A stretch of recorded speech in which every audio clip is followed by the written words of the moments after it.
সামনে রেখে যারা গরু ধরে নেয়, যাদের মা বাবা আছে, মা বাবাকে স্মরণে রেখে আজকে রাত্রি যাপন করব। আমি মনে প্রাণে একেবারে বিশ্বাস করি আজকে রাত্রি হবে আমাদের জন্য ইবাদতের রাত্রি, যদি এই বিশ্বাসের সাথে একেনের সাথে আমরা এখানে রাত্রি যাপন করতে পারি।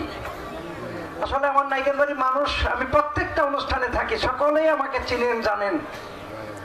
অনেক সময় ইচ্ছা করে অনেক কথা বলি, কিন্তু সময় এত নিষ্ঠুর, যেটার চেয়ে নিষ্ঠুর আর কোনো কিছু নেই। যেমন এখন ইচ্ছা করলেও বলতে পারবো না। আমি শুধু বলতে চাই, আমি আপনাদের সন্তান হিসাবে আমাদের প্রিয় নেতা, আমরা যার নেতৃত্বে রাজনীতি করি, বাসাইল চকপুরের নন্দিত জননেতা, আমাদের আপনজন, আমাদের বন্ধু, আমাদের ভাই, কারো ভাতিজা, কারো সন্তান, এই যে মারা বসে আছেন, কারো এখানেও আজম ভাইয়ের মায়ের মতো মা এখানে আছেন, যারা আছেন, সেই মানুষটির জন্য ভোট প্রার্থনা করার জন্য আমরা এখানে এসেছি। প্রত্যেক বছর আসি, আমার বক্তৃতার ধরন থাকে আলাদা, কিন্তু এখন নির্বাচন সামনে। আমরা 17টি বছর লড়াই সংগ্রাম করেছি আপনাদের অধিকার আদায়ের জন্য।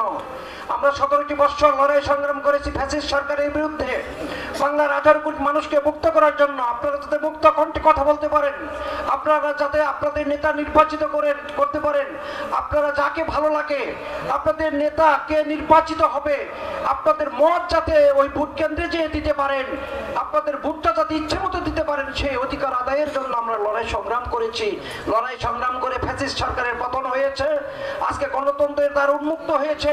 আগামীতে এই সরকারের অধীনে একটি নিরপেক্ষ নির্বাচন হবে। সেই নির্বাচনে রাতের আধারে ভোট হবে না, সেই নির্বাচনে ভোট ছাড়া কোনো এমপি হবে না। তাই তো বাংলাদেশের 18 কোটি মানুষ ভোট দিবে, 18 কোটি মানুষের ভোটে সরকার হবে। আর সেই সরকারে যাতে আমাদের প্রিয় নেতা আহমেদ আজম খান যেতে পারে, আপনাদের ভোটে এমপি নির্বাচিত হয়ে, সেই জন্য আপনাদের কাছে ভোট প্রার্থনার জন্য এসেছি। আপনারা দয়া করে একটি বারের জন্য আহমেদ আজম খান সাহেবকে দানের শেষে ভোট দিবেন।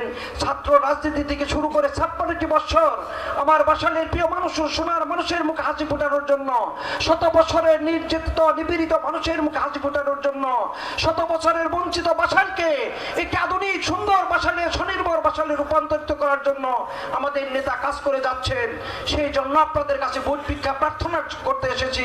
আপনারা একটিবারের জন্য আগামী নির্বাচনে দানের শীষে ভোট দিয়ে আমাদের প্রিয় নেতা আহমেদ আজম খানকে এমপি নির্বাচন করে জাতীয় সংসদে পাঠাবেন, এই আশা ব্যক্ত করে আগামী বছর এই চাঁদের রাতে এই সকল চাঁদ মুখ নিয়ে যেন আমরা অনুষ্ঠান করতে পারি, স্রষ্টার কাছে প্রার্থনা করে আপনাদের সকলের কল্যাণ কামনা করে, আমাদের টাঙ্গাইলের গর্ব, আমাদের টাঙ্গাইলের অহংকার, এই প্রজন্মের অত্যন্ত ভালো দুজন শিল্পী বাতেন সরকার এবং আমাদের হানিফ সরকার, অত্যন্ত আমাদের ইচ্ছা আকাঙ্ক্ষার প্রতিফলন আজকে রাত্রি ঘটাবে, এই প্রত্যয় ব্যক্ত করে আমি আমার কথা এখানে শেষ করছি। আসসালামু আলাইকুম।